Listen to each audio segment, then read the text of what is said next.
దైవజనులు, ప్రతి సహోదరులు సహోదరిమణులకు యేసుక్రీస్తున్న నామమున వందనాలు తెలియపరచుచున్నా. అందరికీ వందనాలు.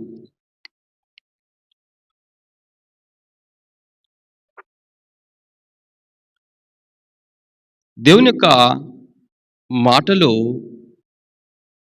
ఎంత విలువైనదో అది గ్రహించి అలాగ జీవించడానికి బైబిల్ గ్రంథాన్ని మనకిచ్చాడు. యేసుక్రీస్తు భూమి మీదకి రావడానికి గల కారణము ఎన్నో ఉన్నాయి. ఒక కారణము మనము తెలుసుకుందాం. ఈ భూమి మీదకి యేసుక్రీస్తు రావడానికి గల కారణంలో ఎన్నో ఉన్నాయి. కానీ ఇప్పుడు మనము ఒక కారణాన్ని మనము తెలుసుకుందాం. ఏంటనగా, ఆయన భూమి మీదకి సమాధానపరచడానికి శాంతికరుడుగా ఉన్నాడు. శాంతి లేక సమాధానాన్ని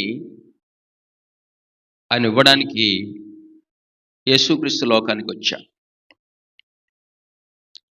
ఎందుకు క్రీస్తు ప్రభు సమాధానం ఇవ్వడానికి, చేయడానికి లేక శాంతి ఇవ్వడానికి లోకానికి వచ్చాడన్నది మనము బైబిల్ గ్రంథంలో పరిశీలన చేసినప్పుడు అర్థమవుతుంది.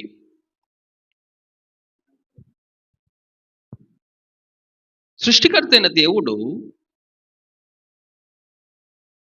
పరిశుద్ధుడైన దేవుడు. పరిశుద్ధైన దేవుడు తన స్వరూపములో తన పోలికతో మమ్మల్ని నిర్మించాడు. ఆదికాండము 1:26 దేవుని పోలికతో నిర్మించబడిన మనము, దేవుని స్వరూపము కలిగి భూమి మీదకి వచ్చిన మనము, దేవుని స్వభావంలో ఉండవలసిన మనం ఏం చేశాం? ఆ స్వభావాన్ని కోల్పోయాం, ఆ పరిశుద్ధత కోల్పోయాం, దైవత్వాన్ని కోల్పోయాం. చిన్న బిడ్డలు ఎవరు పోలికతో ఉన్నారు ఇప్పుడు భూమి మీద? దేవుని పోలికతో ఉన్నారు. శరీరం ఉంది, శరీరం వాళ్ళకు ఉన్నప్పటికీ దేవుడు ఎలాగుంటాడో మనకు తెలియదు. కానీ చిన్నపిల్లలకి చూస్తే వారి పోలిక దేవుని పోలిక. అందుకు యేసుక్రీస్తు ప్రభువారు ఒకడు పరలోక రాజ్యం చేరాలంటే చిన్నపిల్లలంటి స్వభావం రావాలి, ఆలోచన రావాలి, తత్వము రావాలి, మనస్సు రావాలి. ఇప్పుడు చిన్నపిల్లలు ఉన్నారు, వాళ్ళు పాపం అంటే వాళ్ళకి తెలుసా? ఒకరికి ద్వేషించడము, ఒకరిని హింసించడము, ఒకరికి బాధ పెట్టడము ఏమీ తెలియదు. దేవుని స్వరూపంలో వాళ్ళు ఉన్నారు కనుక పరలోక రాజ్యం చేరాలంటే యేసుక్రీస్తు ప్రభు తెలియపరిచిన మాటలు మత్తయి సువార్త 18 ఇంకా చాలా విషయాలు తెలియపరిచాడు. మనిషి, ప్రతి మానవులు దేవునికి దూరమైపోయారు. దేని వలన దేవునికి దూరమైపోయారు? ఆదాము మొదలుకొని నేటి వరకు దూరమైపోతూనే ఉన్నారు. ఎందుకు శత్రుత్వం వచ్చేసింది?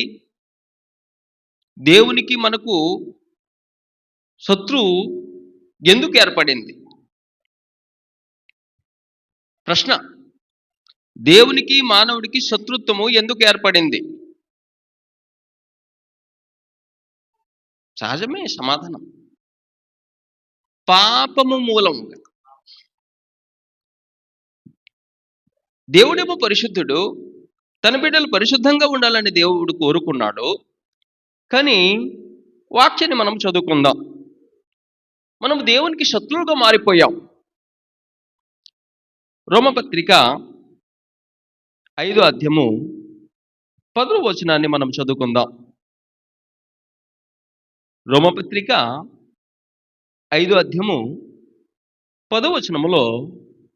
ఇలాగ రాయబడి ఉంది. ఏలయనగా ఉమ్, శత్రువులనై ఉండగా ఉమ్, ఆయన కుమారుని మరణము ద్వారా ఉమ్. మనము దేవునితో సమాధానపరచబడిన ఎడల సమాధానపరచబడిన వారమై ఆయన జీవించుట చేత మరి నిశ్చయముగా రక్షింపబడుదుము. చూశారా? ఏలనగా శత్రువులమై ఉండగా, ఎవరికి శత్రువులైపోయాం? దేవునికి శత్రువులైపోయాం. దేవునికి శత్రువులుగా మారిపోయాం. ప్రతి ఒక్క మానవులు దేవునికి శత్రువుగా మారిపోతున్నారు. పాపము చేసిన ప్రతి ఒక్కరు గుర్తించాలి. నేను పాపం చేస్తే ఎవరికి శత్రువుగా మారిపోతాను? దేవునికి శత్రువుగా మారిపోతున్నాను. లోకములో ఉన్న మానవులందరూ పాపం చేస్తూ దేవునికి శత్రువులుగా మారిపోతున్నారు. అయితే శత్రువుగా మారిపోయిన ప్రజలను మరలా దేవుని సన్నిధికి రావాలని, దేవుని బిడ్డలుగా ఉండాలని దేవుడు అనాది కాలంలో సంకల్పించి యేసుక్రీస్తు ప్రభుని మరలా లోకానికి పంపించాడు. తన అద్వితీయ కుమారుడైన యేసుక్రీస్తుని లోకానికి పంపించాడు. ఆయన కుమారుని మరణము ద్వారా మనము దేవునితో సమాధానపరచబడిన వారమై ఆయన జీవించుట చేత నిశ్చయముగా రక్షింపబడుదుము. ప్రియమైన దేవుని బిడ్డలారా, యేసుక్రీస్తు భూమి మీదకి రావడానికి గల కారణం ఏమిటి? దేవునికి మనము శత్రువులైపోయాము గనుక ఆయన వచ్చి భూమి మీదకి వచ్చి మరణించాలి. లేక ప్రయశ్చిత్తము, మన కొరకు ఆయన ప్రయశ్చిత్తముగా ప్రాణం అర్పించాలి. అప్పుడే మనము దేవునితో సమాధానం కలిగి ఉంటాం. మానవుడు దేవునికి శత్రువుగా మారిపోతుండడానికి గల కారణం ఒకటే, ఇప్పుడు చెప్పాను. ఏంటి? పాపం వలన. ఈ విషయం చెప్తే చాలా మంది బాధపడుతుంది. నేనే ఎలా శత్రువులయ్యాను? నేనేం దేవునికి ఎలా శత్రువు అయ్యాను? ఆయన అసలు కనిపించాడు కదా, కనిపిస్తున్నాడేంటి? నేను ఏం పాపం చేశాను అన్నట్టుగా అనుకుంటాం. రోమపత్రిక 3:23 వచనములు ఏమని ఉంటది? ఏ భేదములు లేదు, అందరూ పాపము చేసి దేవుడు అనుగ్రహించే మహిమను పొందలేకపోతున్నారు. పాపం చేయడానికి భేదము లేదు. ఫలానా వ్యక్తి అని, ఫలానా మతమని, ఫలానా కులమని, ఫలానా మరి వర్గానికి చెందిన వారని కదా. ఎంత ఉన్నత స్థితితో ఉండొచ్చు భూమి మీద, లేక పేదరికంగా ఉండొచ్చు. పాపం చేయడానికి ధనవంతుడు చేస్తాడు, పేదవాడు చెయ్యడని కాదు. చదువుకున్నవారు చేస్తారు, చదువు లేని వారు చెయ్యరని కాదు.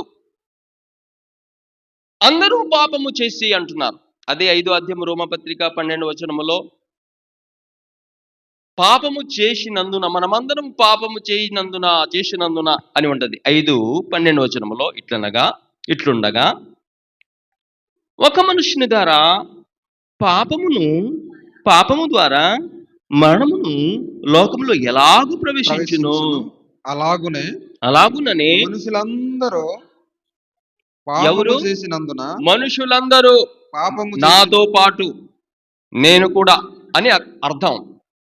నేను చెప్పేవాడిని, నేను చెప్తున్న వాక్యం చెప్తున్నాను కదా, నేను నీతిమంతులు అని కాదు. అక్కడ పాపము చేసినందున మరణము అందరికి సంప్రాప్త ఆయను. మరణం ఎందుకు వచ్చింది? మరణము రావడానికి గల కారణం ఏమిటి? మనుషులందరూ పాపము చేసినందున. పాపం వలన వచ్చు జీతము మరణం. ప్రియమైన దేవుని బిడ్డలారా, మనము మరణిస్తున్నాం. మరణము 2 రకాలు. శరీరమైన భౌతికమైన మరణం ఉంది, ఆత్మీయమైన మరణం ఉంది. ఏ మరణము గురించి బైబిల్లో చెప్పబడుతుంది? దేవుని సన్నిధిలో మనము మరణిస్తున్నామా? దేవునికి దూరమైపోతున్నామా? దేవుడు మరి మనకు సమాధానంగా ఉండమని తెలియపరిచినప్పుడు పాపులైపోయి దేవునికి దూరమైపోతున్నాం. మొదటి యోహాను రాసిన మొదటి పత్రిక 2వ అధ్యాయము 2వ వచనములో క్రీస్తు ప్రభువు ఎందుకు వచ్చారో మనము నేర్చుకుంటున్నాం. యేసు క్రీస్తు ప్రభు లోకానికి ఎందుకు వచ్చారో మనము నేర్చుకుంటాం. యోహాను రాసిన మొదటి పత్రిక 2వ అధ్యాయము 2వ వచనములో ఆయనే ఉమ్, మన పాపములకు ఆయనే మన పాపములకు శాంతికరమై ఉన్నాడు. శాంతికరమై ఉన్నాడు. మన పాపములకు మాత్రమే కాదు, మన పాపములకు మాత్రమే కాదు, సర్వలోకమునకు శాంతికరమై ఉన్నాడు. చాలా మంది దేవుడేమో ఫలానా కులానిది, ఫలానా జాతికి గలది, ఫలాని దేశముది అని అంటారు కదా. చాలా మంది అవగాహన లేక మాట్లాడుతుంటారు. కానీ యేసుక్రీస్తు ప్రభువారైతే సర్వ మానవుల పాపముల కొరకు ఏమయ్యాడట అతను? అక్కడ ఉన్నమాట, ఆయనే మన పాపములకు శాంతికరమై ఉన్నాడు. ఇక్కడ పుట్టినోస్లో చూడండి 2వ వచనములో కింద ఉంది 2 అని, అక్కడ చదవండి. శాంతికరమై అంటే ఏంటి? ప్రయశ్చిత్తమై ఉన్నాడు. కింద ఉంటుంది. ప్రాయశ్చిత్తమై ఉన్నాడు. Okay, thank you. అంటే ఆయనే మన పాపములకు శాంతికరమై ఉన్నాడు. మన పాపములకు మాత్రమే కాదు, సర్వలోకమునకు శాంతికరం అంటే ప్రాయశ్చిత్తమై ఉన్నాడు యేసుక్రీస్తు ప్రభు. ఈ భూమి మీద ఎందరో పుట్టారు, ఎందరో చనిపోయారు. ఎందరో దేవుళ్ళని పిలిపించుకున్న వారు కూడా వచ్చారు, భూమి మీద చనిపోయారు. అని యేసుక్రీస్తు ప్రభు ఎందుకు వచ్చారు? మనకు తెలుసు. లూకా సువార్తలో 19వ అధ్యాయము 10వ వచనం, నశించిన దానిని వెదికి రక్షించడానికి మనుష్య కుమారుడు లోకమునకు అబ్బా అంటే దేవుడు మమ్మల్ని రక్షించడానికి తన కుమారుడైన యేసుక్రీస్తు ప్రభును పంపించాడు.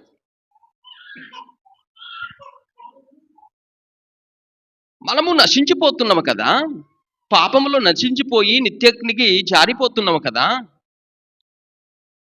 దేవుడు మమ్మల్ని ఎందుకు రక్షించాలి? దేవునికి మనం ఏమవుతాం? దేవునికి ఏమవుతామని ఆయన కుమారుడైన యేసుక్రీస్తుని లోకానికి పంపించాడు. ఆయనేమో శిలువ మరణాన్ని మరణించాలి. దేవుడు మన పట్ల ఎంత ప్రేమ కలిగి ఉన్నాడు?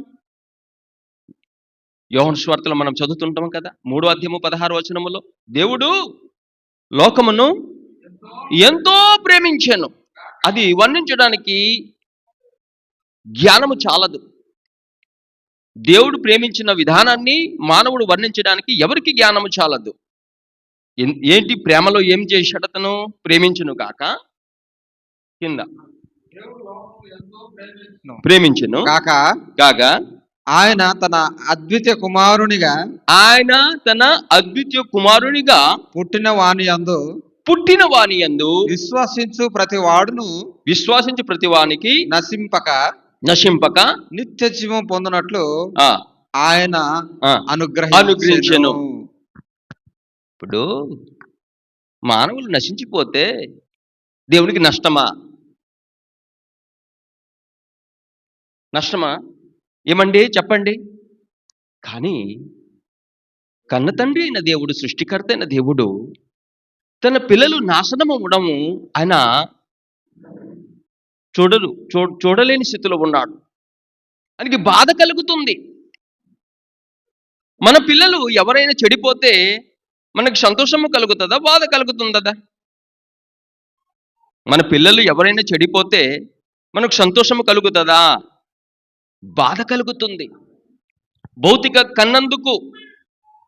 భౌతిక జన్మనిచ్చినందుకు బాధ కలుగుతుంది. చెడిపోతే, మనం కల్లారా పాడైపోతే. 5 పిల్లలు ఉన్నారు, సంతానం ఉన్నారు. 5లో ఒకరు తాగుబోతుడయ్యాడు, లేక జూలైగా తిరుగుతున్నాడు. అప్పుడు నలుగురు బాగానే ఉన్నారు కదా. ఈ ఐదోవాడు ఇలాగ తిరుగుతున్నాడని సంతోషంగా ఉంటారా తల్లిదండ్రులు? సంతోషంగా ఎవరు ఉండలేరు కదా. అంటే మన కుటుంబంలో ఒకరు కానీ చెడిపోతే మనం అంతా బాధపడుతున్నామే.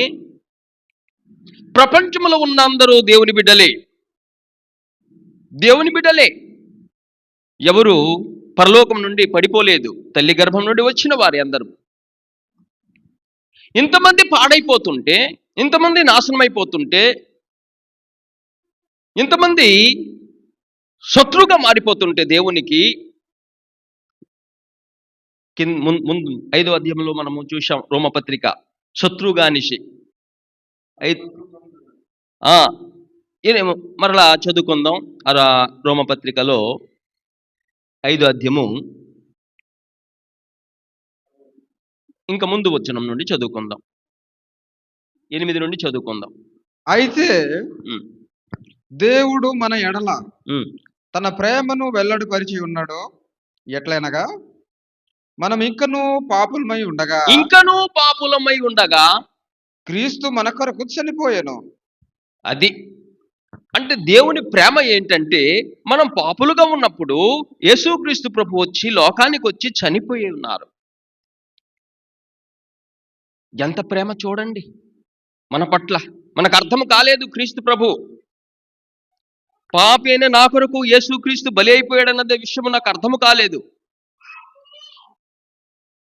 నాకు నచ్చినట్టుగా నేను తిరుగుతున్నాను, నాకు నచ్చినట్టుగా నేను బ్రతుకుతున్నాను, నాకు నచ్చినట్టుగా నేను ప్రవర్తిస్తున్నాను ఇక్కడ. కానీ మనం పాపులై ఉండగా యేసుక్రీస్తు ప్రభు వచ్చి ప్రాయశ్చిత్తముగా చనిపోయాడు. తన ప్రాణం పెట్టాడు యేసుక్రీస్తు. ఇంకా కాబట్టి ఆయన రక్తము వలన ఇప్పుడు నీతిమంతులుగాను తీర్చబడి మరింత నిశ్చయముగా ఆయన ద్వారా ఉగ్రత నుండి రక్షింపబడదుము. ఎక్కడి నుండి రక్షించబడతాం? ఉగ్రత నుండి రక్షించబడతాం. మొదటి విషయము, దేవుడు పరిశుద్ధుడైన దేవుడు తన బిడ్డలు కూడా లోకంలో పరిశుద్ధులుగా ఉండాలని సృష్టించాడు. నీతిగా, యథార్థంగా, పరిశుద్ధంగా ఆయన బిడ్డలుగా జీవించాలని కోరుకున్నాడు. కానీ మానవుడు ఏమైపోయారు? మొట్టమొదటి మానవుడు ఆదాము మొదలుకొని, ఆదాము దేవునికి దేవుని ఆజ్ఞ అతిక్రమించి పాపం చేశాడు, శాపాన్ని కొని తెచ్చుకున్నాడు. ఆదమే కాదు, ఇప్పటి వరకు జరుగుతూనే ఉంది. దేవుని బిడ్డలుగా మనం ఉండాలని దేవుడు కోరుకుంటే మనమేమో సాతానుకి సంబంధులుగా మారిపోయాము, దేవునికి శత్రువులుగా మారిపోయాము, దేవునికి విరోధులుగా మారిపోయాము. ఎవరు కాపాడుతారు మమ్మల్ని? ఎవరు రక్షిస్తారు మమ్మల్ని? అందుకే సమాధానము ఇవ్వడానికి యేసుక్రీస్తు ప్రభు ఈ భూమి మీదకి వచ్చాడు. మనం చదువుకున్నాం 1 యోహాను 2వ అధ్యాయము 2వ వచనములో ఏం చదువుకున్నాం? 1 యోహాను 2వ అధ్యాయము 2వ వచనం. ఆయన మన పాపములకు శాంతికరమై ఉన్నాడు. మన పాపములకు శాంతికరమై ఉన్నాడు. మన పాపములకు మాత్రమే కాదు, సర్వలోకమునకును శాంతికరమై ఉన్నాడు. సర్వలోకముల పాపములకు శాంతికరై ఉన్నాడు. కనుక ఆయన శాంతి ఇవ్వడానికి, సమాధానం చేయడానికి, దేవునికి దూరమైపోతున్న మమ్మల్ని మరలా దేవుని దగ్గరికి చేర్చడానికి యేసుక్రీస్తు ప్రభు లోకానికి వచ్చాడు. మనం ఎలా దూరం అయిపోతున్నామో తెలియపరచబడింది. దేవుని బిడ్డలకు దేవునికి దూరం అయిపోతుంటే దేవునికి సంతోషం ఉంటుందా? ఇప్పుడు ఒక మానవుడు లేక ఒక మనిషి భూమి మీద ఒక కుమారుడు గాని తప్పిపోతే, ఒక బిడ్డ తప్పిపోతే ఎంతో బాధపడుతున్నారే. ప్రపంచంలో ఉన్న బిడ్డలందరూ తప్పిపోతుంటే, దేవునికి దూరం అయిపోతుంటే, పాపం చేసి దేవునికి దూరం అయిపోతుంటే దేవుడు ఎలాగుంటాడు? ఆయన బాధ ఎవరికి చెప్పగలడు? అనుకున్న వేదన ఎవరికి చెప్పగలడు? ప్రియమైన దేవుని బిడ్డలారా, దేవునికి మనకి అడ్డంగా ఉన్న పాపాన్ని తొలగించడానికి ప్రయచితం బలిగా యేసుక్రీస్తు ప్రభు లోకానికి వచ్చాడు. కనుక రోమపత్రికలో మనము అదే 3:17 చూస్తే ఇక్కడ 3:17 శాంతి మార్గము అదేనా ముందు నుంచి చదవాలి. 3:17 3:17 శాంతి మార్గము వారు ఎరుగరు, వారి కన్నుల ఎదుట ఆ, దేవుని భయము లేదు. ఉమ్, ప్రతి నోరు చాలు అంటే భూమి మీద నాశనమును కష్టమును వారి మార్గములో ఉన్నవి, నాశనమును, శాంతి మార్గము కష్టమును, వారు ఎరగరు, వారి కన్నులు ఎదుట దేవుని భయము లేదు. ఒక మనిషి శాంతంగా ఎందుకుండడు? సమాధానముగా ఎందుకుండడు? కారణం ఏమిటంటే దేవుని భయం లేక. ఒక వ్యక్తి కుటుంబంలో కానీ సమాజంలో కానీ సమాధానం కలిగి ఉన్నాడంటే, శాంతిగా ఉన్నాడంటే కారణం ఏంటంటే దేవుని భయము ఏదో ఉంటేనే అలా జీవిస్తాడు. దేవుని భయము లేనివాడు తనకు నచ్చినట్టుగా బ్రతుకుతాడు. తనకు నచ్చినట్టుగా బ్రతికితే దేవునికి శత్రుత్వంగా మారిపోయే అవకాశం ఉంది. కనుక సమాధానం కొరకు యేసుక్రీస్తు ప్రభు లోకానికి వచ్చినట్లు చూస్తున్నాం. యోహాను సువార్తలో 14:27 కూడా యేసుక్రీస్తు ప్రభు వారు ఎందుకు వచ్చారో అని తెలియపరిచారు. 14 యోహాను సువార్త 14:27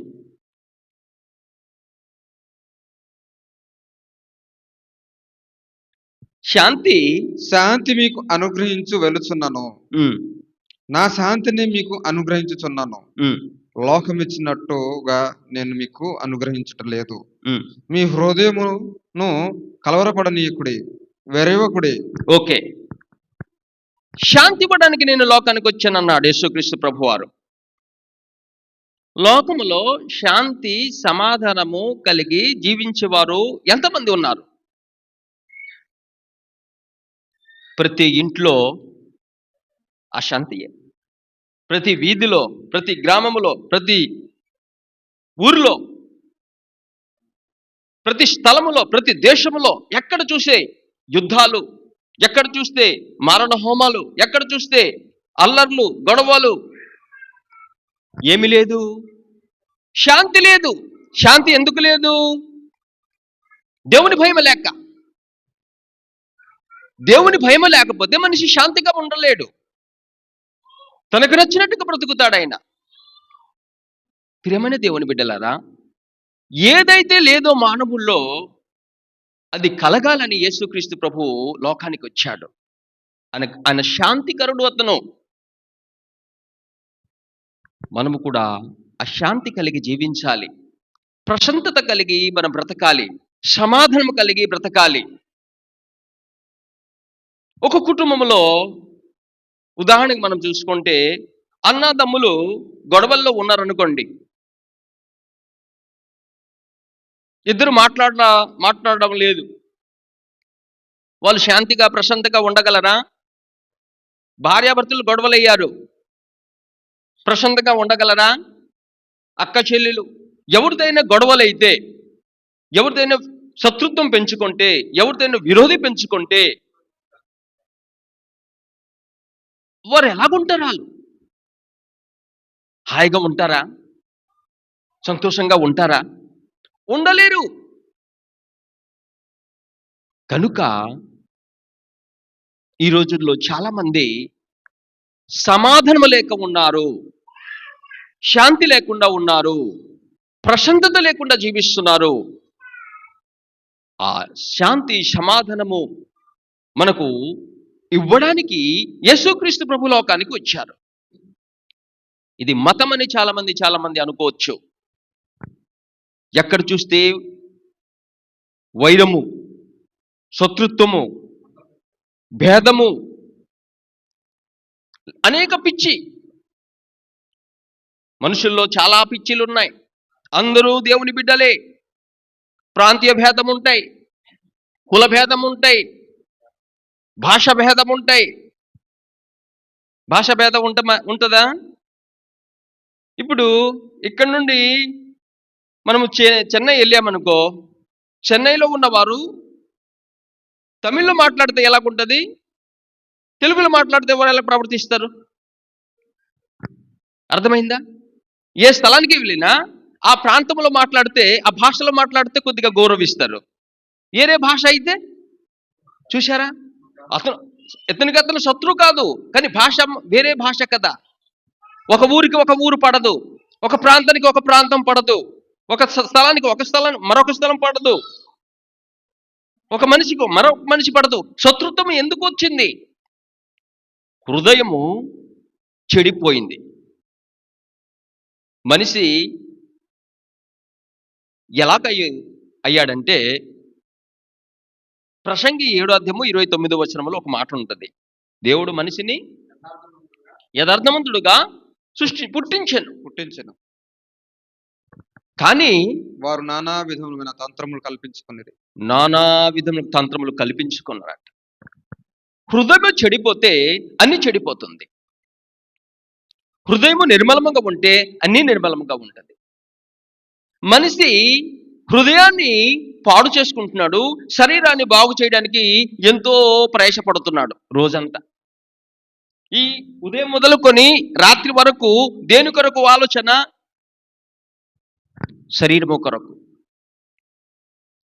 శరీరములో ఏ రంగు వేసుకోవాలి, కలర్ వేసుకోవాలి, ఏ డ్రెస్ వేసుకోవాలి. స్త్రీలైతే ఇంకా ఎక్కువగా ఆలోచిస్తుంటారు ఉదయం నుండి రాత్రి వరకు. అంటే ఈ భౌతికమైన శరీరము కొరకే ఆలోచన తప్ప ఆత్మను నడిపిస్తున్న హృదయం సంగతి ఏమిటి? హృదయం చెడిపోయిందని చాలాసార్లు మనం చూస్తున్నాం. ఒక వ్యక్తి హృదయం చెడిపోతే ఇంకా ఎలాగ మారుతారు? మారడము కష్టం. మానవుల యొక్క హృదయము చెడిపోతూనే ఉన్నాయి. హృదయ ఆలోచన చెడిపోతుంది. హృదయంలో మరి ఏదైతే మొదలవుతుందో ఆలోచన, అది ఆత్మకు సంబంధించింది. ఆత్మ 3 కలయికతో ఆత్మ ఉంది. చాలాసార్లు మనం విన్నాం.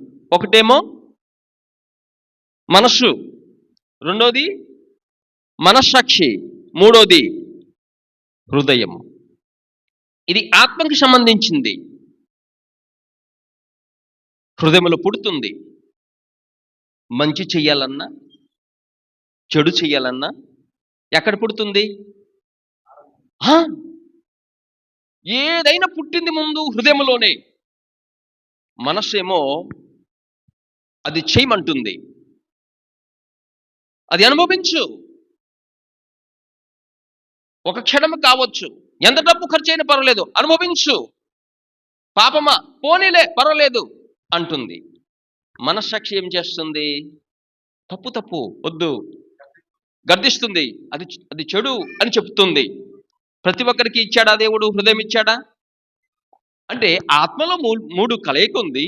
ఆ ఆత్మ చెడిపోతుంది, లేక హృదయం చెడిపోతే అన్ని చెడిపోతున్నాయి. కనుక చెడిపోయిన మానవులు మరలా దేవుని దగ్గరికి రావాలంటే ఏమి జరగాలి? యేసుక్రీస్తు ప్రభు అందుకే వచ్చారు. మానవులందరూ చెడిపోతున్నారు, చెడిపోయి దేవునికి దూరం అయిపోయారు, దేవునికి శత్రువులు అయిపోయారు. ఎఫెసీ పత్రికలో 2వ అధ్యాయము ఇక్కడ ఎలాగా దేవునికి దూరం అయిపోయారో కూడా, మీ అపరాధముల చేతను పాపములు చేతను మీరు చచ్చిన వారై ఉండగా. చూశారా? అపరాధము, పాపము దేవుని దృష్టిలో ఏమైపోతున్నాం మనము? చచ్చిన వారమై ఉండగా చనిపోతున్నాం. ఆయన మిమ్మును క్రీస్తుతో కూడా బ్రతికించెను. ఓకే. అపరాధము చేతను పాపము చేతను చచ్చిన వారై ఉండగా ఏం చేశారు దేవుడు? క్రీస్తుతో మనకు బ్రతికించాడు. ప్రేమని దేవుని బిడ్డలారా, యేసుక్రీస్తు భూమి మీదకి రావడానికి గల కారణం ఏంటంటే, ప్రతి ఒక్కరూ చనిపోతున్నారు ఆత్మికంగా. దేవునికి బిడ్డలు కావాలి. దేవుడు ఎంతో మంది బిడ్డలను ఆయన కోల్పోతున్నాడు గనుక యేసుక్రీస్తు మరణం ద్వారా మరల ప్రతి ఒక్కరికి దేవుని బిడ్డలుగా మార్చడానికి యేసుక్రీస్తు ప్రభు వచ్చారు. నా కొరకు, మీ కొరకు, లోకములో ఉన్న అందరి కొరకు, అందరి పాపము కొరకు యేసుక్రీస్తు ప్రభు బలి అయిపోయాడు. యేసుక్రీస్తు ఎందుకు వచ్చాడు? ఆయన పాపము నుండి విడుదల చేయడానికి, విముక్తి చేయడానికి. చాలామంది మరి మంచి మంచి డ్రెస్సులు వేసుకుని ఉంటారు, మంచి మంచి మరి వారు వేసుకునే అవతారాలు చూస్తే నిజంగా భక్తుల్లాగే కనిపిస్తాం. నేను కూడా కావచ్చు, బయటికి అలాగే కనిపించవచ్చు. ఇతను పాస్టర్ కదా, లేక ఇతను ఈ సాధు కదా, లేక ఇతను ఇలాంటోడు కదా, ఈ డ్రెస్సు ఇలా బాగానే ఉంది కదా అని బయటికి మనం అలాగే కనిపించవచ్చు. దేవుడు నా బాహ్య రూపాన్ని చూస్తాడా, నా అంతర్రూపాన్ని చూస్తాడా? ఏం చూస్తాడు? నా అంతరంగాన్ని చూసేవాడు, పరిశీలన చేసేవాడు. కనుక ప్రేమని దేవుని బిడ్డలారా, సకల మానవుల యొక్క ఆలోచన లేక హృదయము చెడిపోయినప్పుడు, చెడిపోయిన వారు మరలా దేవుని దగ్గరికి రావాలంటే మార్గము యేసుక్రీస్తే. అందుకే క్రీస్తు ప్రభు ఒక మార్గము తెలియపరిచాడు. నేనే మార్గమును, నేనే సత్యమును, నేనే జీవమును, నా ద్వారా తప్ప ఎవడును తండ్రి వద్దకు చేరలేడు. క్రైస్తవ జీవితము దేవునికి హత్తుకుని ఉండాలి, దేవుని మార్గములో ఉండాలి, ప్రభు మార్గములో ఉండాలి. ఆ మార్గము మనము ఈ భూమి మీద కనుగొనాలి. అలాంటి మార్గము మరి యేసుక్రీస్తు ఉన్నాడు. ఆ మార్గములో మనం జీవించాలి. క్రీస్తు ప్రభు లోకానికి ఎందుకు వచ్చాడో మనం గ్రహించి భూమి మీద బ్రతకాలి. ఆయన రావడానికి గల కారణం ఏమిటో ఎన్నో ఉన్నాయి. యేసుక్రీస్తు రాకపోతే ఒక మానవుడు పాపము నుండి విడుదల పొందడు, పాపం నుండి రక్షించడానికి అవకాశం లేదు. యేసుక్రీస్తు ప్రభు తన రక్తాన్ని కల్వరిలో ఆయన అర్పించాడు, బలిగా ఆయన సమర్పించబడ్డాడు. ఎందుకు బలి అవ్వాలి యేసుక్రీస్తు ప్రభు? ఎబ్రీ పత్రిక 9వ అధ్యాయము 22వ వచనములో 9:22 వచనములో, మరియు ధర్మశాస్త్రం ప్రకారము సమస్త వస్తువులను రక్తం చేత శుద్ధి చేయబడుననియు, రక్తం చిందింపకుండా పాప క్షమాపణ కలగదనియు సామాన్యముగా చెప్పవచ్చును. చూశారా? రక్తము ఎంత విలువైనదో తెలియపరచబడింది. ధర్మశాస్త్ర ప్రకారము సమస్త వస్తువులను రక్తము చేత శుద్ధి చేయబడననియు. అంటే రక్తం అన్నది చాలా ప్రాముఖ్యత కలిగి ఉన్నది. రక్తము చిందింపకుండా పాప క్షమాపణ కలగదనియు సామాన్యంగా చెప్పవచ్చును. అదే మనము ఈ అధ్యాయమంతా చూస్తే అన్ని విషయాలు మనకు తెలుస్తుంది. అది 9వ అధ్యాయము చదవడం లేదు, 11 నుండి 9వ అధ్యాయం 11 నుండి కొన్ని విషయాలు చదువుకుందాం. అయితే క్రీస్తు రాబోచున్న మేలుల విషయమైన ప్రధాన యాజకుడుగా వచ్చి తనే నిత్యమైన విమోచన సంపాదించి హస్తకృతము కానిది అనగా ఈ సృష్టికి సంబంధము కానిదియు మరి ఘనమైన మేకలొక్కయు కోడెలొక్కయు రక్తముతో కాక తన రక్తముతో ఒకేసారి పరిశుద్ధ స్థలములో ప్రవేశించెను. చూశారా? మేకలొక్కయు కోడెల యొక్కయు రక్తంతో కాక ఏ రక్తము? తన స్వరక్తముతో ఒక్కసారి పరిశుద్ధ స్థలములో ప్రవేశించెను. ఏలయనగా మేకలొక్కయు ఎడ్లొక్కయు రక్తము మైలపడిన వారి మీద ఆవు దూడ బూడిదే జల్లుటయు శరీర శుద్ధి కలుగునట్లు వారిని పరిశుద్ధ పరచని ఎడల నిత్యుడకు ఆత్మ ద్వారా తను తాను దేవునికి నిర్దోషిగా అర్పించుకొనిన క్రీస్తు యేసు యొక్క రక్తము నిర్జీవ క్రియలను విడిచి జీవము గల దేవుని సేవించుట మీ మనస్సాక్షిని ఎంతో ఎక్కువగా శుద్ధి చేయును. ఏమండి దేవుని బిడ్డలారా, యేసుక్రీస్తు ప్రభు మన కొరకు తన రక్తాన్ని చిందించాడు. రక్తము ఎందుకు చిందించాలి? రక్తము చిందిస్తే మనకు పాపక్షమాపణ కలుగుతుంది. రక్తము ఎందుకు చిందించాలి? మన దోషముల కొరకు, లేక నా పాపముల కొరకు, నా అతిక్రమముల కొరకు, నేను చేసిన అపరాధముల కొరకు క్రీస్తు ప్రభు రక్తం ఎందుకు చిందించాలి? ప్రాయశ్చిత్తము కొరకు రక్తం ఎందుకు చిందించాలంటే లేవికాండము 17 అధ్యాయము 11 వచనం.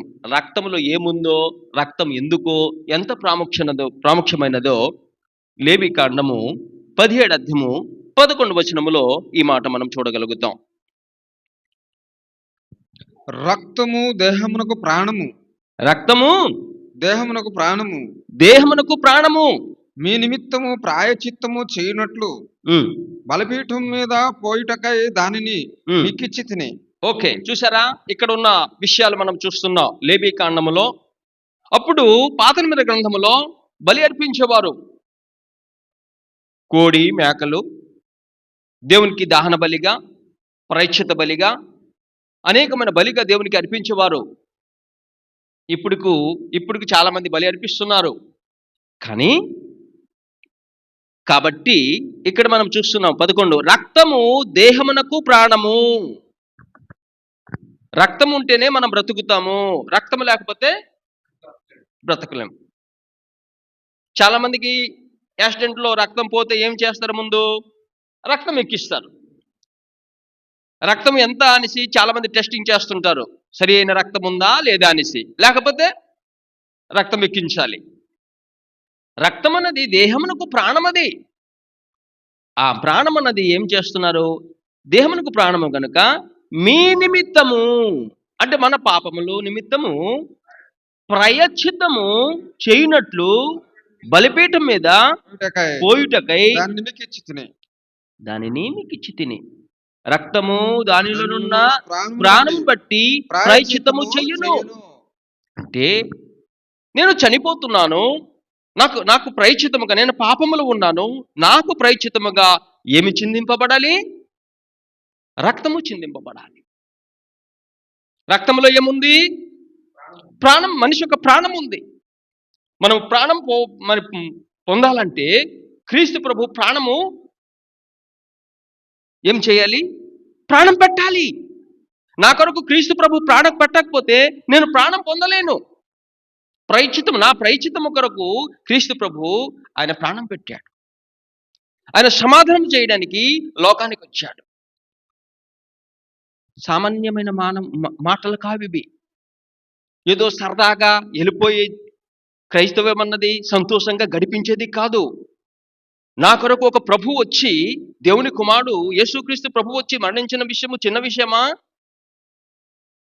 ఆయన సమాధి పొంది తిరిగి లేచాడు. అంటే ప్రాణమే పెట్టేశాడు అతను నన్ను రక్షించడానికి.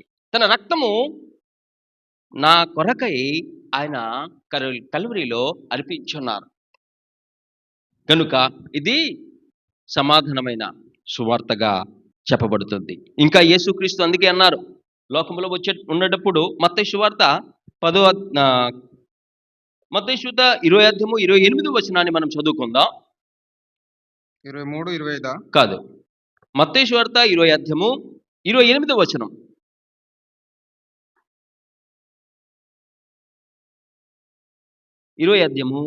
28 కనుక అలాగే మత్తయి సువార్త 20 అలాగే 20 అధ్యాయము 25 వచనం 28 ఓకే. అలాగే మనిషి కుమారుడు పరిచారము చేయించుకొనుటకు రాలేదు కానీ పరిచారము చేయుటకును అనేకులకు ప్రతిగా విమోచన క్రయధనముగా తన ప్రాణమునిచ్చుటకు వచ్చెనని చెప్పాను. యేసుక్రీస్తు స్వయంగా చెప్పిన మాటలు. మనిషి కుమారుడు ఎందుకు వచ్చాడు? పరిచారము చేయించుకోవడానిక, పరిచారము చేయడానిక? సేవ చేయడానికి. అక్కడ ఉన్న మాట పరిచారము చేయించుకోవడానిక, పరిచారము చేయడానిక?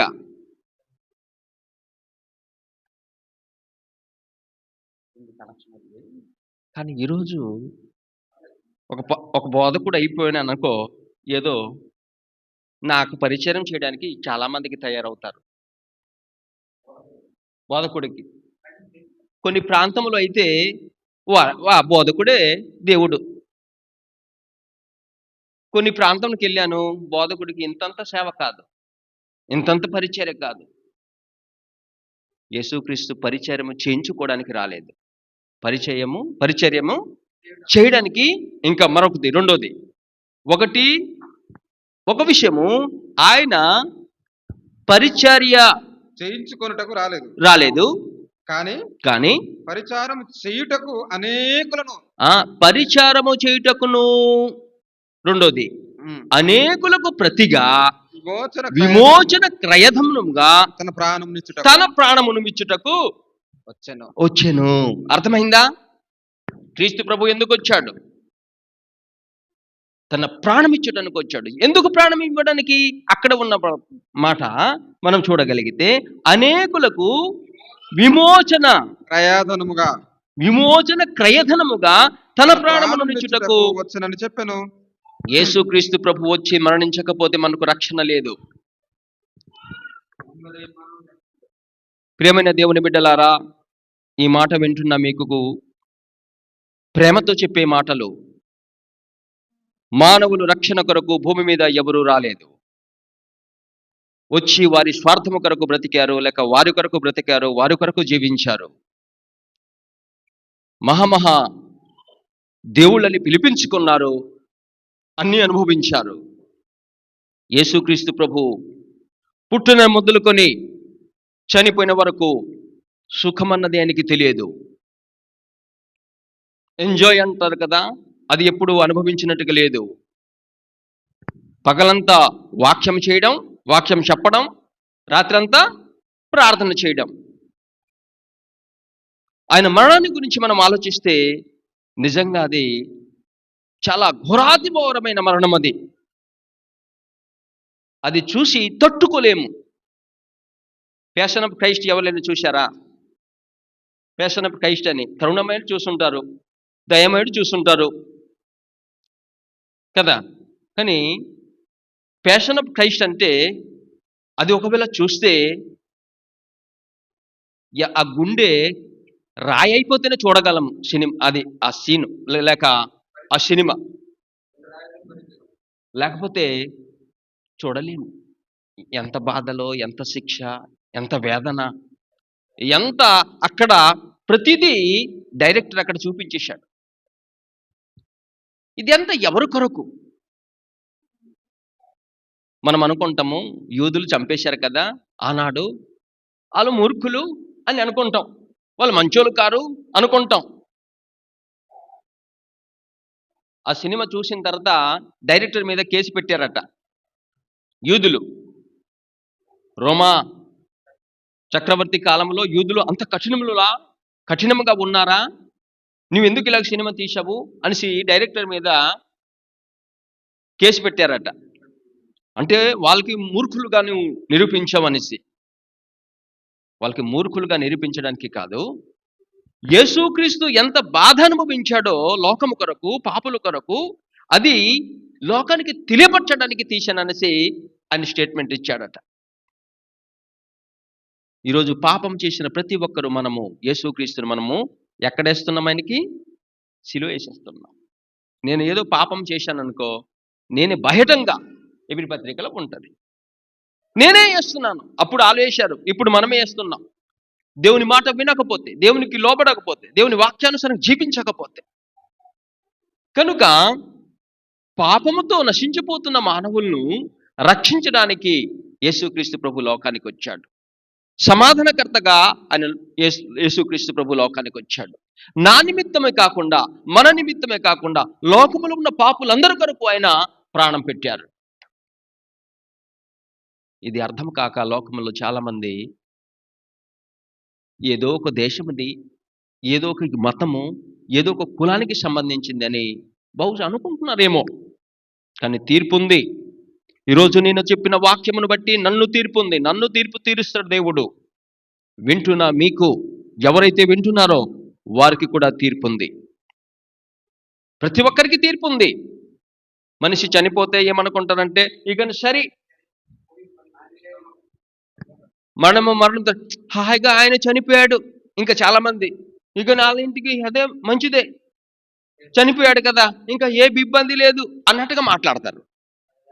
అంటే భూమి మీద ఒక మనిషి చనిపోతే, ఇంకా మనోళ్ళైతే మంచి రోజు ఉంటుంది చూడండి, ఏకాదశి అనేది.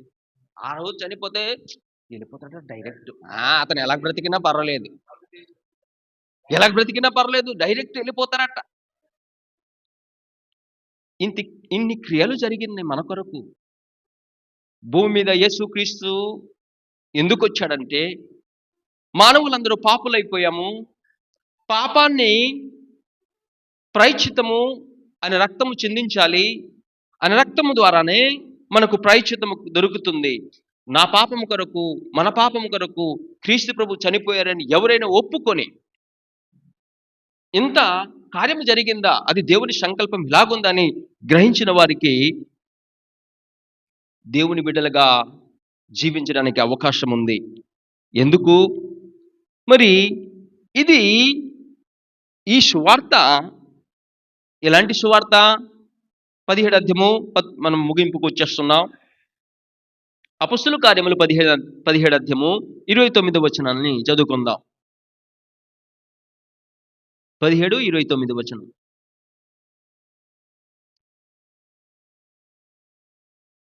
కాబట్టి మనము దేవుని సంతానమై ఉండి మనుషుల చమత్కారము కల్పన వలన మార్చబడిన బంగారమైనను. ఓకే, మనము ఎవరి సంతానమట? దేవుని సంతానం.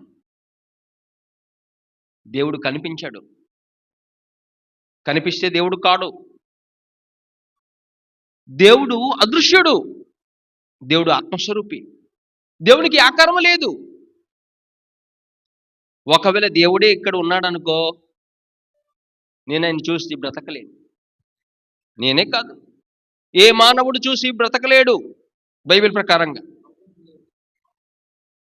అంటే దేవుని యొక్క తేజస్సు ఎంత ఉంటుందో అది మనం చెప్పలేము. అది దేవుడు ఆత్మస్వరూపి. దేవుని గుణలక్షణం గురించి మనం ఆలోచించినప్పుడు, ఏ స్థలములో దేవుడు ఉన్నాడో పరలోకములో, ఆ స్థలానికి మమ్మల్ని తీసుకెళ్ళడానికి యేసుక్రీస్తు ప్రభు వారు వచ్చారు. ఇక్కడ ఉన్న కాలము మనము ఎంతకాలం బ్రతుకుతాం? మన బ్రతుకు ఎంత? బైబిల్ ప్రకారంగా చూస్తే ఏమీ లేనట్లే ఉన్నది. ఇంతలో కనబడి అంతలో మాయమైపోతున్న ఆవిరి లాంటిది యాకోబు పత్రికలు తెలియపరిచాడు. నీటి బుడగ లాంటిది, గడ్డి పువ్వు లాంటిది. ఎన్నో విషయాలు మానవ జీవితము వర్ణించబడింది. శాశ్వతం లేని లోకములో బ్రతుకుతున్నాం. ఏ క్షణములో ఏమవుతామో తెలియదు. ఒక విషయము, మనం వచ్చింది పరిశుద్ధులుగా వచ్చాం. చాలాసార్లు చెప్పుంటాను, మరలా చెప్తున్నాం. మరి భూమి మీద తల్లి గర్భం నుండి లోకానికి వచ్చినప్పుడు పరిశుద్ధులుగానే వచ్చాం. వచ్చేటప్పుడు ఏడ్చుకొని వచ్చాం. ఎందుకు ఏడుపు అన్నది మనకు తెలియదు. నవ్వుతుని రావాలి కదా వచ్చేటప్పుడు, కానీ నవ్వుతుని రాలేము, ఏడ్చుకొని వచ్చాం. మనం చనిపోయినప్పుడు మన కొరకు ఏడ్చే వాళ్ళు ఉన్నారు, కొంతమంది ఏడుస్తారు. జీవితం ఎలాంటిది చూడండి. వచ్చినప్పుడు ఏడ్చుకుని వచ్చాము, వెళ్ళేటప్పుడు మన కొరకు ఏడుస్తారు. మనకు ప్రాణం ఉంటుందా మనం ఏడ్చుకోవడానికి? ఉండవు. చాలా మంది ఏడుస్తారు. ఈ మధ్యలో ఈ కాలములో మనం ఏడిపిస్తున్నామా ఎవరికైనా? మనం బాధ పెడుతున్నామా ఎవరికైనా? నా ప్రవర్తన బట్టి, నా మాటలు బట్టి మరొకరు ఇబ్బంది పడుతున్నారా? నేను మరొకరికి ఏడిపించినట్టుగా నేను జీవిస్తున్నానా? యేసుక్రీస్తు అలాగే జీవించాడా? యేసుక్రీస్తు ప్రభు అలాగే బ్రతికాడా? సమాధానము కలిగి బ్రతికాడు. ఈరోజు సమాధానం లేకుండా బ్రతుకుతున్నారు. ప్రియమైన దేవుని బిడ్డలారా, ప్రతి ఇంట్లో సమాధానం లేదు, ప్రతి సమాజంలో శాంతి లేదు, సమాధానం లేదు. ఎక్కడ చూస్తే గొడవలే. డబ్బు కొరకు, ఆస్తి కొరకు, పదవి కొరకు, లేక ఏదో హోదా కొరకు, ఏదో ఒక ఆలోచన కొరకు గొడవలే. దేవుని బిడ్డగైతే మనం ఎలాగ జీవిస్తామో యేసుక్రీస్తు ప్రభుకు మనం మాదిరిగా ఉంచుకోవాలి. కనుక ఇది ఎటువంటి వార్త అనగా అదే అపొస్తలుల కార్యములు 10వ అధ్యాయము. ఇక్కడ ముగింపుకు వచ్చేస్తాం. అపొస్తలుల కార్యములు 10వ అధ్యాయము 36వ వచనం. 36వ వచనం. యేసుక్రీస్తు అందరికీ ప్రభువు. ఇంకా ఆయన ద్వారా దేవుడు సమాధానకరమైన సువార్తను ప్రకటించి ఇశ్రాయేలులకు పంపిన వర్తమానము మీరు ఎరుగుదురు. సమాధానమైన సువార్త కదా. ఈ సువార్త అల్లరి చేసేది కాదు, ఒకరికి ఇబ్బంది పెట్టేది కాదు, ఒకరికి మోసం చేసేది కాదు. సమాధానముగా ఉండడానికి, సమాధానముగా బ్రతకడానికి, సమాధానంగా జీవించడానికి. ఎప్పుడు ఒక మనిషి సమాధానంగా బ్రతుకుతాడో ఆయన దేవునికి భయపడితే, దేవుని వాక్యానికి లోబడితే, దేవునికి ప్రాధాన్యత ఇవ్వగలిగితే. లేకపోతే సమాధానం ఉండదు. ఒక కుటుంబంలో సమాధానం లేకుండా జీవిస్తున్నారంటే ఏమి లేదన్నమాట. దేవుని వాక్యము లేదు, దేవుని భయము లేదు. భార్యాభర్తలు గొడవలు అవుతున్నారు. ఎడుముఖం పొడుముఖం ఎటువంటి వాళ్ళు ముఖం చేసేసారు, మాట్లాడడం లేదు. గొడవలు ఉంటాయి, మరలా కలిసిపోవాలి. ఎక్కడైనా సమాధానం కొరకు మనము ఆలోచించాలి. ఎందుకంటే ఇది సమాధాన సువార్త. అందరితోని గొడవలైన వాళ్ళు చాలా మంది ఉంటారు. ఇంట్లో గొడవలే, బయటికి వెళ్ళినా గొడవలే కదా. గొడవలు కొని తెస్తుంటారు చాలా మంది. ఇది ఒక జీవితమేనా? క్రీస్తు ప్రభు సమాధాన పరచడానికి వచ్చాడు. దేవునికి మనము శత్రువుగా మారిపోయాం. పాయింట్కి వచ్చేసాం. దేవునికి మనము శత్రువుగా ఎలా మారిపోయాం? దేని వలన దేవునికి శత్రువుగా మారిపోయాం? దేవుడు ఎందుకు మన ప్రార్థన వినలేదు? ఇశ్రాయేలు ప్రజలు దేవునికి ప్రార్థన చేసేవారు, ఆయన ప్రార్థన వినలేదట. ఇశ్రాయేలు ప్రజలు 59వ అధ్యాయంలో 1-2 వచనములు ఉంటుంది యెషయా గ్రంథములో. ఎందుకు ఏమని ఉంటుంది? యెషయా గ్రంథంలో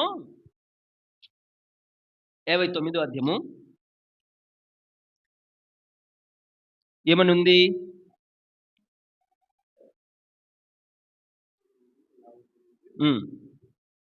రక్షింపనేరక నుండునట్లు యెహోవా హస్తము కురుచకాలేదు. ఆయన హస్తము కురుచకాలేదు. మానవులకి రక్షించడానికి ఆయన హస్తము మనలాంటి హస్తము అని అనుకోవద్దు. భౌతిక సంబంధం హస్తము కలిగిన వాడని దేవుడికి అనుకోవద్దు. రక్షించడానికి లేక రక్షింపనేరక ఉండునట్లు యెహోవా హస్తము కొరచకాలేదు. విననేరక ఉండునట్లు విననేరక ఉండునట్లు ఆయన చెవులు మందము కాలేదు. ఆయన చెవులు మందము కాలేదు. మీ దోషములు మీ దోషములను మీకును మీ దేవునికి అడ్డం వచ్చెను. ఏది అడ్డంగా మారిపోయింది దేవునికి? దేవుడు ఎందుకు నా ప్రార్థన వినడు? దేవుడు ఎందుకు నన్ను ఆశీర్వదించాడు? ఏమైపోయింది? నాకు దేవునికి మధ్యన ఏమైపోయింది? ఏటి గోడ వచ్చేసింది? అడ్డుగా ఏమొచ్చింది? దోషములు, పాపములు. నేను పాపము చేసిన ప్రతిసారి దేవునికి దూరం అయిపోతున్నాను. అది అడ్డుగా మారిపోతుంది అని గ్రహించాలి. అర్థమైందా? ఒక మనిషి పాపం చేసిన ప్రతిసారి దేవునికి దూరం అయిపోయే అవకాశం ఉంది. అది చిన్న పాపమైనా పెద్ద పాపమైనా పాపమే. కనుక అందుకంటున్నాడు, మీ దోషములను మీకును అడ్డం వచ్చెను. మీ దోషం మీ దేవునికి అడ్డముకు వచ్చెను. మీ పాపములను ఆయన ముఖమును మీకు మరుగుపరచెను కనుక ఆయన ఆలకింపకున్నాడు. ప్రియమైన దేవుని బిడ్డలారా, ఆనాడు ఇశ్రాయేలుకి చెప్పిన మాటలు నేడు మనకు కూడా వర్తిస్తుందేమో, నాకు కూడా వర్తిస్తుందేమో. కనుక దేవునితో సమాధానంగా ఉండడానికి యేసుక్రీస్తు ప్రభు వచ్చి చనిపోయారు. ఆయన రక్తాన్ని చిందించాడు, ఆయన మరణించాడు, ప్రాయశ్చిత్తముగా ప్రాణమిచ్చాడు. నా కొరకు, మీ కొరకు, లోకంలో ఉన్నవా అందరి కొరకు ప్రాణమిచ్చాడు. సమాధానముగా బ్రతకడానికి, శాంతిగా బ్రతకడానికి. ఆ శాంతిని నేను పొందగలుగుతున్నానా? ఆ సమాధానం నేను పొందగలుగుతున్నానా? సమాధానం కలిగి నేను జీవించగలుగుతున్నానా? దేవునికి నాకు వైరముగా ఉందా, సమాధానముగా ఉందా? ప్రశ్నించుకోవాలి. ఒకవేళ సమాధానం కలిగితే పరలోకములో ఉంటాం. సమాధానం కలిగి జీవిస్తే నిత్య జీవము స్వతంత్రించుకుంటాం. ఒకవేళ వైరముగా మారిపోతే, శత్రువుగా మారిపోతే, దేవునికి నాకు శత్రువుగా మారిపోతే ఇంకా నన్ను ఎవరు కాపాడతారు? భూమి మీద ఎవరు రక్షిస్తారు? నన్ను రక్షించడానికి కదా యేసుక్రీస్తు వచ్చారు. నన్ను రక్షించడానికి కదా ఆయన చనిపోయారు. ఇది గ్రహించాలని మీ అందరికీ, మరి వింటున్న మీ అందరికీ విజ్ఞప్తి చేస్తున్నాను. చాలా చక్కగా ఆలకించినందుకు మీ అందరికీ వందనాలు. అవకాశం ఇచ్చిన రవి గారికి నా వందనాలు. ప్రార్థన చేసుకుందాం. సకల సృష్టికి ఆధార సంభూతుడైన ప్రియ పరలోకపు తండ్రి, నీ పరిశుద్ధమైన నామానికి కృతజ్ఞతాస్తులు అర్పించుచున్నాం. లోకమును సృష్టించి, ప్రకృతిని సృష్టించి, సమస్తమును నీ మాట ద్వారా కలిగించావు తండ్రి. మనుషులకైతే నీ స్వహస్తంతో నిర్మించావు. ఎందుకంటే నీ స్వరూపము, నీ గుణము, నీ లక్షణము, నీ స్వభావము కలిగి భూమి మీద బ్రతకాలని. అలాంటి స్వభావము కలిగిన మానవులందరూ పాపము చేసి నీకు దూరమైపోయినప్పుడు తండ్రి, ప్రతి ఒక్కరికి మరలా నిన్ను తెలుసుకొని నీ బిడ్డలుగా జీవించడానికి నీ కుమారుని యేసుక్రీస్తుని భూమి మీదకి పంపించావు. మాకును నీకును ఉన్న మధ్య గోడ, ఆ పాపము, ఆ ద్వేషము, ఆ చెడును తండ్రి దూరము చేయడానికి నీ కుమారుని యేసుక్రీస్తు ప్రభు బలి అయిపోయారు. సమాధానంగా ఉంచారు. ఏ భేదము లేకుండా ప్రతి ఒక్కరూ పాపం చేస్తూ నీకు దూరం అయిపోతే ఇంకా ఎవరు తండ్రి మమ్మల్ని రక్షిస్తారు? కనుక నీ అద్వితీయ కుమారుని లోకానికి పంపించావు. నీ కుమారుని యేసుక్రీస్తు ద్వారా మాకు ఇచ్చిన రక్షణను బట్టి నీకు కృతజ్ఞతలు తెలియపరుచున్నాం. మైక్లో ఎంతమంది అయితే ఈ సమాధాన సువార్త విన్నారో, ఈ వాక్యం వారి హృదయంలో ఫలింపునట్లు చేయండి. ఇది మతము కాదు, ఇది పరలోకానికి మార్గమని గ్రహించినట్లు, ఇది నిత్య జీవానికి అవసరమైన మాటలని, ఆత్మ కొరకు జీవించే బోధని వారు తెలుసుకున్నట్టు ప్రభువా వారి హృదయాలను మార్చండి. మారు మనసు పొంది యేసుక్రీస్తు ప్రభు రక్షకుడని వాళ్ళు గ్రహించి బాప్తిసం ద్వారా రక్షణ పొందినట్లు కృప దయచేయండి. మేము ఎలాగ భూమి మీద బ్రతకాలో మాకు తండ్రి నువ్వు గ్రంథం ఇచ్చా. ఆ గ్రంథమును బట్టి మేము జీవించి గ్రంథం ద్వారా అనేకులకి సత్యమును తెలుసుకొని ఇతరులకు తెలియపరచడానికి కృప అనుగ్రహించండి. ఈ రీతిగా కూడి వచ్చిన మమ్మల్ని జ్ఞాపకం చేసుకునండి. ప్రతి ఒక్కరు అవసరతలు ఎరిగిన వాడవు, అక్కర్లు ఎరిగిన వాడవు. అందరికీ సహాయం అందిస్తున్నావు. ప్రతి ఒక్కరికి సహాయం దయచేస్తున్నందుకు వందనాలు. ఇంకా మా కొరకు మరొక దినం ఉంటే, మా కొరకు మరొక సమయం ఉంటే, ఆ సమయం వృధా చేయకుండా, ఆ దినము వృధా చేయకుండా నీ సన్నిధిలో, నీ వాక్యములో, నీ సహవాసములో మేము గడపడానికి, వాటిని కొనసాగించడానికి అట్టి కృప మాకు అనుగ్రహించమని అడుగుచున్నాం. ఒకవేళ మా మాటలు బట్టి, మా ఆలోచన బట్టి, మా ప్రవర్తన బట్టి, మా జీవితం బట్టి నీకు బాధ కలిగించినట్టుగా ప్రవర్తించుంటే మమ్మల్ని క్షమించమని ఈ మనవులన్నీ నీ ప్రియకుమారుడైన మా రక్షకుడైన యేసు క్రీస్తు నామములో అడుగుచున్నాను తండ్రి. ఆమేన్. అందరికీ వందనాలు. అందరికీ వందనాలు.